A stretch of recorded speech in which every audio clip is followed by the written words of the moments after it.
మరొక మాట చూస్తాం, ప్రకటనలో 1వ అధ్యాయము 14-15 వచనాల్లో కూడా దేవుని యొక్క స్వరూపాన్ని, దేవుని యొక్క శక్తిని వర్ణించడం మనం ఇక్కడ చూస్తూ ఉన్నటువంటి వారున్నాం.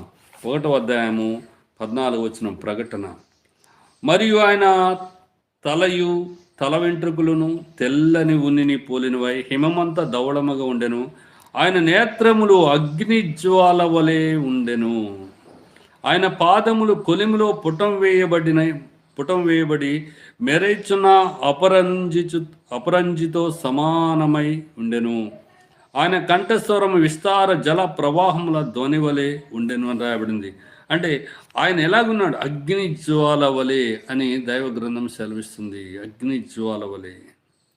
మరి ఆయన యొక్క పరిస్థితులు ఎలాగున్నాయంటే, ఆయన యొక్క పాదములు కొలిమిలో పుటం వేయబడి మెరిచున్న అపరంజితో సమానమై ఉండెనని దైవ గ్రంథము సెలవు.